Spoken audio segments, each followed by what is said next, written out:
Morning students.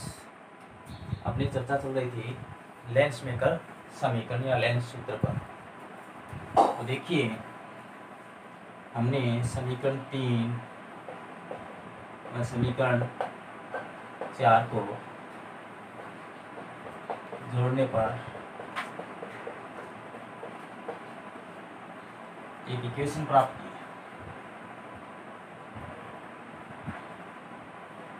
देखिए क्या जोड़ा था। समीकरण 3 में था आपके पास n1/OB plus n2/DI1 plus n1/DI minus n2/DI1 n2 minus n1 1/BC1 plus 1/BC2।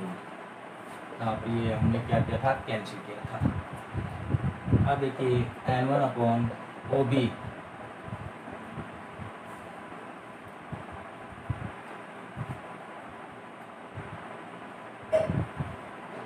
n1/OB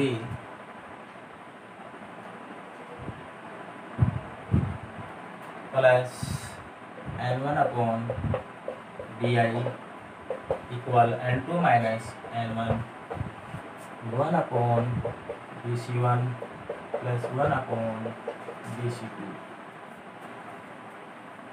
अब देखिए ये इक्वेशन नंबर आपके पास आ गई 4। यदि बिंदु अनंत दूरी पर हो, बिंदु अनंत दूरी पर हो तो प्रतिबिंब दूरी फोकस दूरी के बिंदु दूरी है, उसका मान अनंत हो जाता है, जिस चित्र में वो भी द्वारा व्यक्त किया गया है। और प्रतिबिंब दूरी जो है अर्थात प्रतिबिंब फोकस बिंदु पर बनता है, तो प्रतिबिंब दूरी फोकस दूरी के तुल्य होती है। इसलिए n1 अनंत plus n1/f n2 minus n1 1/BC1 plus 1/BC2।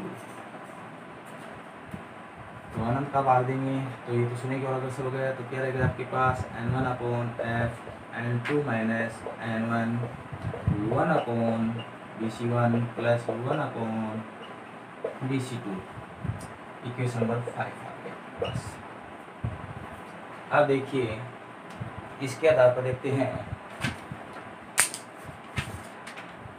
मान रखते हैं इसमें चित्र बी और सी के अनुसार।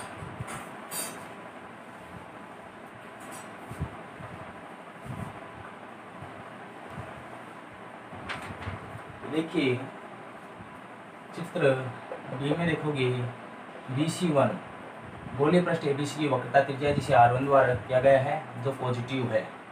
इसी प्रकार BC2 ADC पृष्ठ की वक्रता त्रिज्या है, जो नियमानुसार क्या होगी, नेगेटिव होती है।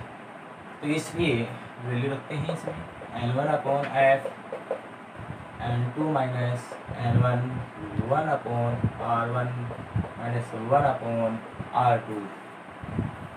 ये आपके पास इक्वेशन नंबर आ गई 6। इस समीकरण को क्या कहते हैं, लेंस मेकर समीकरण कहा जाता है।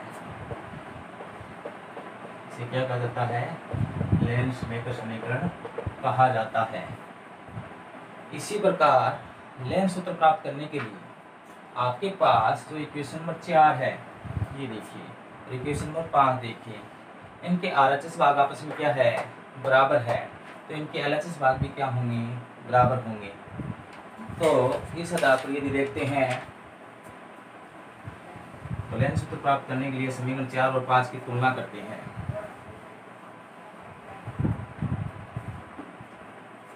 तो समीकरण 4 में 5 से तुलना करेंगे तो 1/f 1/OB प्लस n1/DI सभी में n1 है, कैंसिल हो जाए, क्या रह गया आपके पास n1 upon f, n1 sorry 1 upon f 1 upon OB plus 1 upon DI। चित्र ए से यदि आप प्रारंभिक चित्र ए लिखोगे उससे OB का जो मान है वो बिंदु दूरी के रूप में U के रूप में होगा जो नेगेटिव होगा, और DI है वो प्रतिबिंब दूरी होगी, इसी V द्वारा व्यक्त करेंगे तो पॉजिटिव होगा। इसलिए 1 upon F minus 1 upon U plus 1 upon V, 1 upon F 1 upon V minus 1 upon U। तो ये समीकरण क्या कहलाता है, लेंस सूत्र कहलाता है। इसको किसके द्वारा करते हैं, लेंस सूत्र के रूप में व्यक्त करते हैं। इस प्रकार लेंस फॉर्मूला प्राप्त कर सकते हो।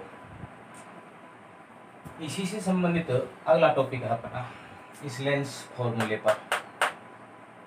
तो देखिए, यदि पतले लेंसों को संयोजित कर दिया जाए तो उसकी परिणामी फोकस दूरी क्या होती है, लेंस क्षमता क्या होती है।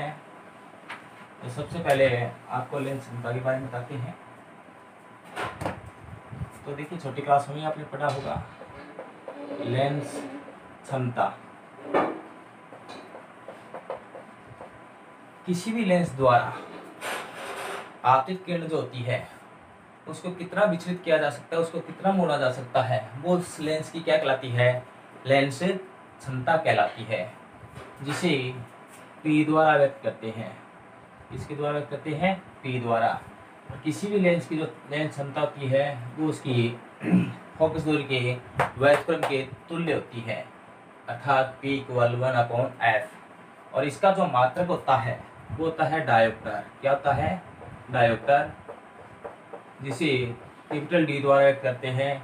और यदि किसी लेंस की आपको लेंस क्षमता ज्ञात करनी हो तो उसकी फोकस दूरी सदैव आपको मीटर में लेनी होगी। किस में लेनी होगी, मीटर में, तभी आपके पास लेंस क्षमता आती है। अब देखिए, किसी भी लेंस की लेंस क्षमता है वो धनात्मक या ऋणात्मक होती है। उत्तल लेंस की जो लेंस क्षमता होती है वो सदैव धनात्मक होती है, अवतल लेंस की लेंस क्षमता जो होती है वो सदैव ऋणात्मक होती है। अब इसके बाद देखते हैं, यदि दो पतले लेंसों को संयोजित किया जाए तो परिणामी फोकस दूरी और लेंस क्षमता पर क्या प्रभाव पड़ता है। तो पतले लेंसों का संयोजन, पतले लेंसों का संयोजन, मान लीजिए दो पतले लेंस है आपके पास,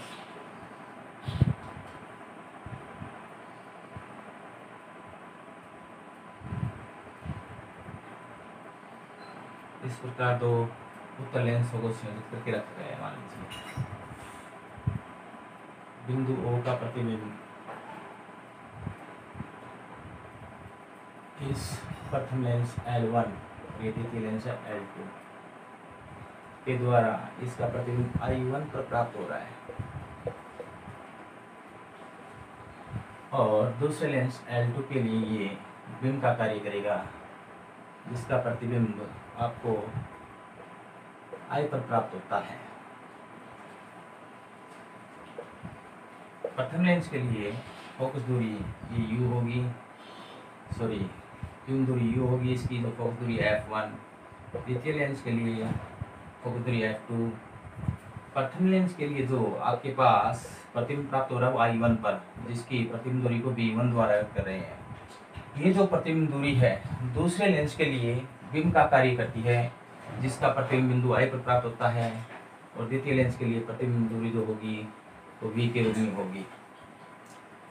अब देखिए लेंस सूत्र से,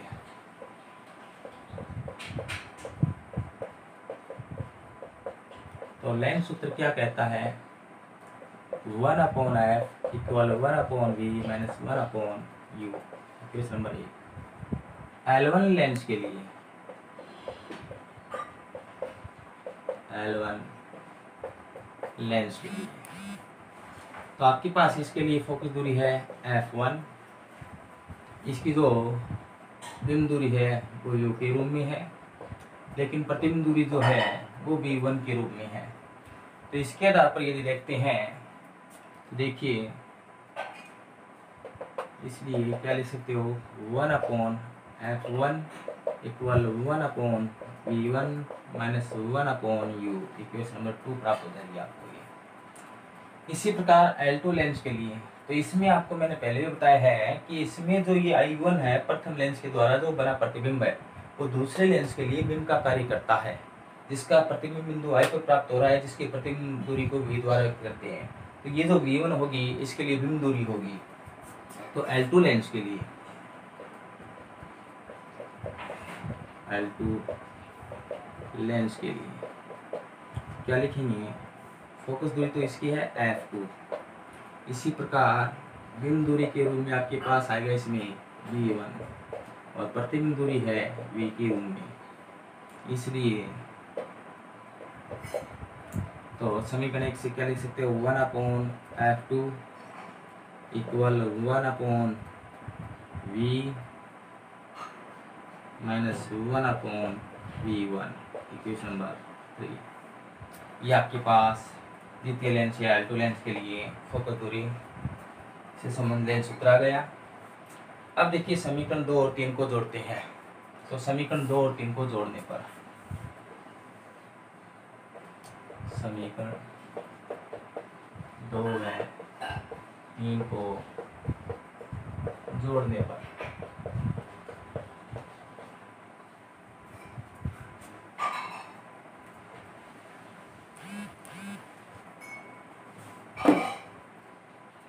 जोड़ते हैं तो क्या आएगा, देखिए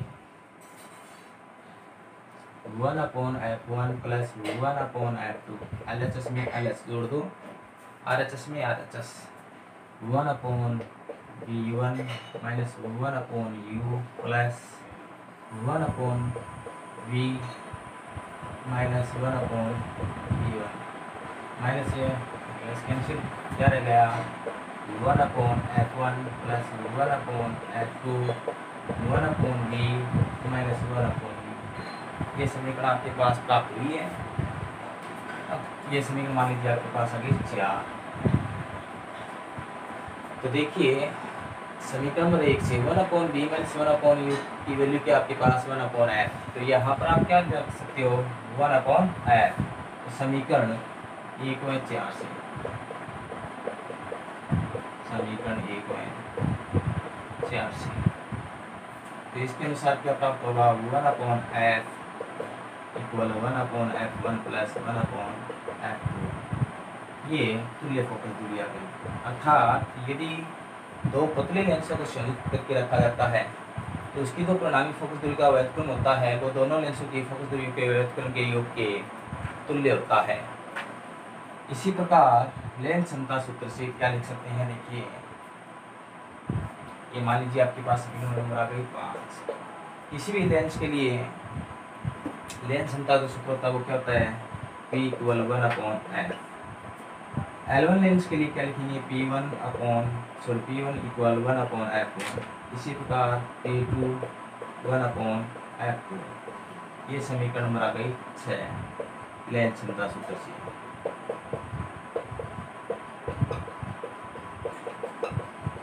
तो परिणामी लेंस क्षमता क्या आएगी वो देखते हैं। तो समीकरण 5 और 6 से देखिए क्या की है, समीकरण 5 और 6 से, तो 1/F अर्थात P equal P1 plus P2। तो कुल लेंस क्षमता जो प्राप्त हुई है वो दोनों लेंसों की लेंस क्षमताओं के योग के तुल्य होती है। यदि किसी लेंस की लेंस क्षमता नेगेटिव है वो सदैव अवतल लेंस होता है, अर्थात उसकी प्रकृति कैसी होती है, अवतल लेंस होती है। इसी प्रकार यदि किसी लेंस की लेंस क्षमता सदैव धनात्मक है तो वो सदैव क्या होगा, उत्तल लेंस होता है।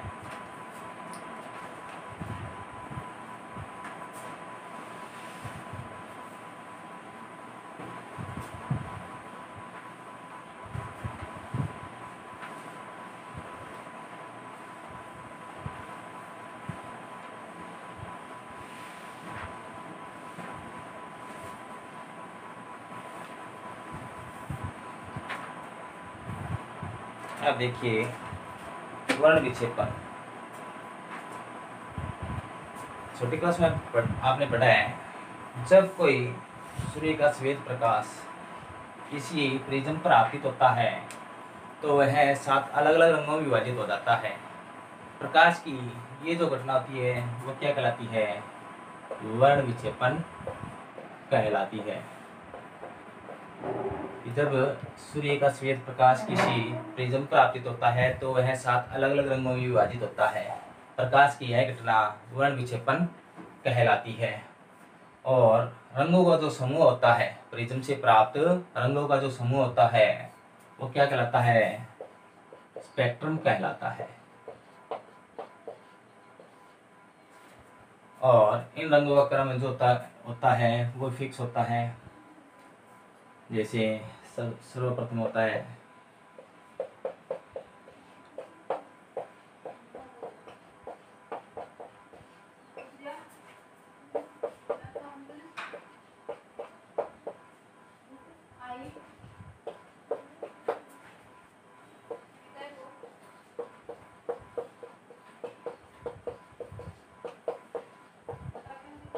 अर्थात प्रिज्म से प्राप्त जो रंग होते हैं वो 7 होते हैं, जिनका क्रम होता है बैंगनी, जामुनी, नीला, हरा, पीला, नारंगी, लाल।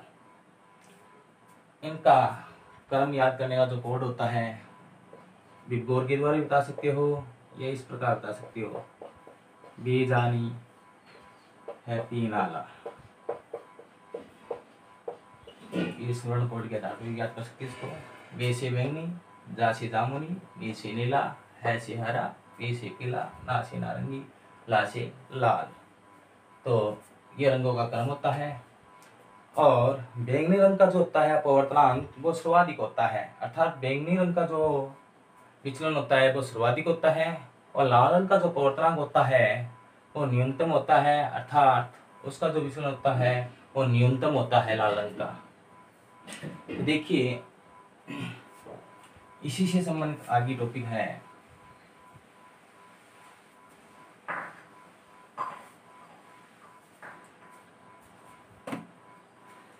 कोणीय विक्षेपण। कोणीय विक्षेपण।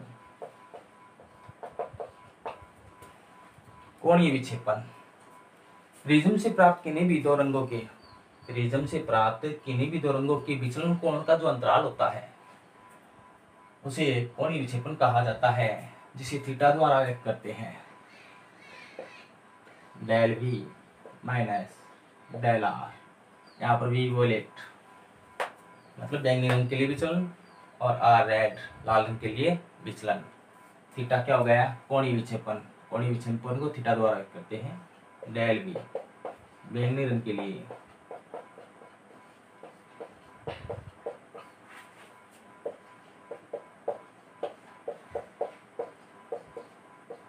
विचलन कोण। इसी प्रकार डेल आर लाल रंग के लिए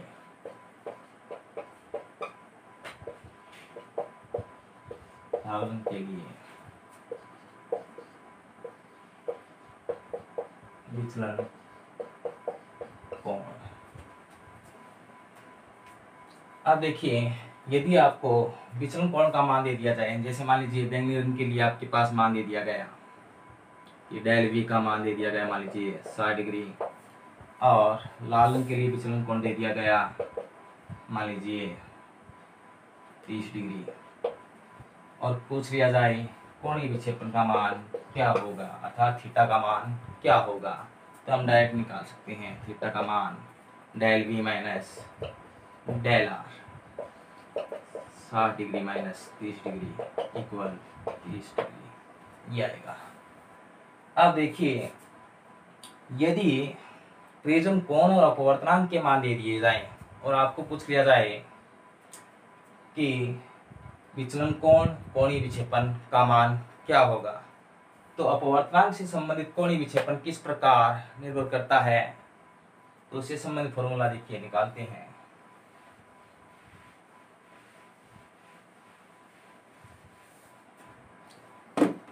ये कोणीय विक्षेपण का मान था आपके पास theta equal del B minus del R. अब अपवर्तनांक से संबंध देखते हैं, तो देखिए कैसे निकालेंगे। अपवर्तनांक से संबंधित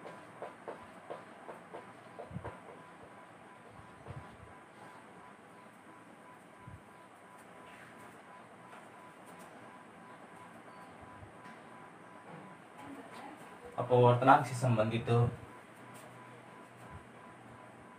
कोणीय विक्षेपण का मान,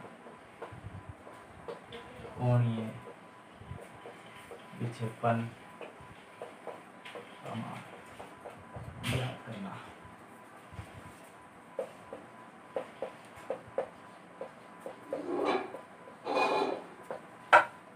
कोणीय विक्षेपण सूत्र से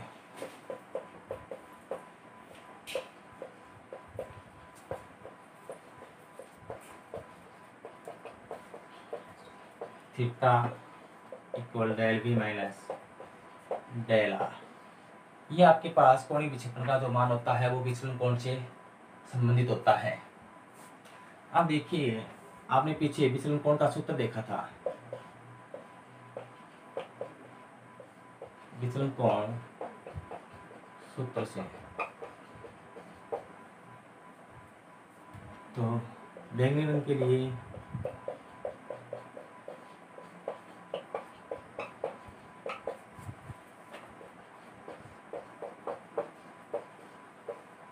विचलन कोण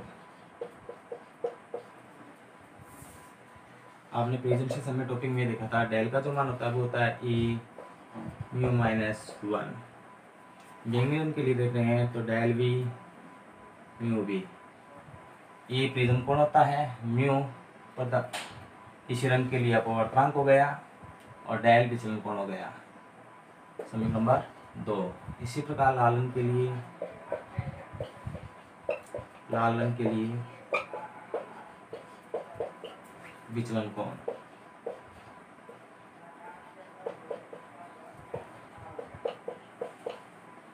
लाल रंग के लिए क्या आएगा, del R A mu R minus A. समीकरण नंबर 3। तो ये विचलन कोण के जो मान है समीकरण 2 और 3 में, वो समीकरण 1 में रख दीजिए, अर्थात समीकरण 1 2 प्लस समीकरण 3 से थीटा का मान क्या आएगा, डेल बी, ये रहा डेल बी का मान, A mu B minus 1 minus del R का मान ये रहा A mu R minus 1। A इसमें से कॉमन लीजिए तो देखिए क्या वैल्यू प्राप्त होती है आपको, थीटा इक्वल ए कॉमन ले लिया हमने, तो देखिए क्या प्राप्त हो गया, mu B minus 1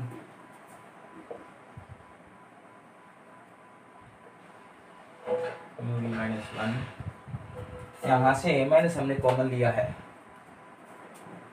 sorry minus यहाँ से इसको मल्टीप्लाई करेंगे तो म्यू आर माइनस का mu R minus minus plus plus 1 minus 1 cancel, theta equal mu B minus mu R. तो अपवर्तनांक से और प्रिज्म कोण से संबंधित आपके पास कोणीय विक्षेपण का सूत्र यह प्राप्त हो गया। आपके पास विचलन कोण से संबंधित ये था और अपवर्तनांक से संबंधित यदि आपके पास न्यूमेरिकल दे दिया जाए तो उससे संबंधित कोणीय विक्षेपण का सूत्र ये लगेगा। अब देखिए इसके बाद में इससे संबंधित जैसे एक और परिभाषा है, वर्ण विक्षेपण क्षमता।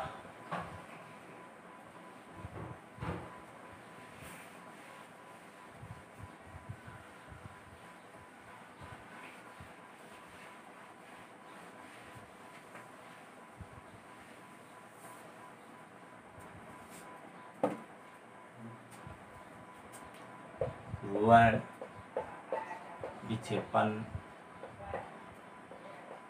क्षमता देखिए इसके लिए क्या कहा जाता है कि प्रिज्म से प्राप्त किन्हीं भी दो रंगों के लिए कोणीय विक्षेपण तथा उसे उसके मध्य उपस्थित किसी भी रंग के लिए विचलन कोण का जो अनुपात होता है वो वर्ण विक्षेपण क्षमता को व्यक्त करता है, जिसे ओमेगा द्वारा व्यक्त करते हैं। अर्थात कोणीय विक्षेपण और उनके मध्य उपस्थित किसी रंग के लिए विचलन कोण का जो अनुपात होता है वो वर्ण विक्षेपण क्षमता कहलाती है, जिसे ओमेगा द्वारा व्यक्त करते हैं। तो देखिए चूंकि आप लोग जानते हो थीटा बराबर क्या होता है, del B minus del R, इसलिए ओमेगा बराबर क्या आ जाएगा, del B minus del R upon del Y. ये आपके पास वर्ण विक्षेपण क्षमता का जो मान है विचलन कोण से संबंधित प्राप्त हो गया। अपवर्तनांक से संबंधित तो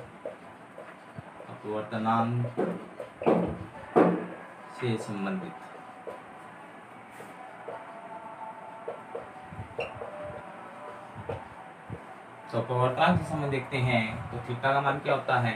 मान लीजिए केस नंबर 1 है, थीटा का मान होता है A mu V minus mu R, और विचलन कोण पीले रंग के लिए क्या होगा, डेल वाई। अगर वाई का अर्थ है येलो, पीले रंग के लिए विचलन कोण देख रहे हैं तो ए म्यू वाई माइनस 1, इसलिए वैल्यू रखेंगे तो क्या आएगी, देखिए ओमेगा। तो थीटा का मान रखते हैं यहाँ पर, तो क्या है समझ ये मान रखेंगे तो A mu V minus mu R A mu Y minus 1, A से A cancel, omega mu V minus mu R upon mu Y minus 1। तो अपवर्तनांक से संबंधित वर्ण विक्षेपण क्षमता ये फॉर्मूला प्राप्त हो गया, और विचलन कोण से संबंधित वर्ण विक्षेपण क्षमता का सूत्र ये प्राप्त होता है। अब देखिए इससे संबंधित कोई न्यूमेरिकल करते हैं, क्या होगा देखिए।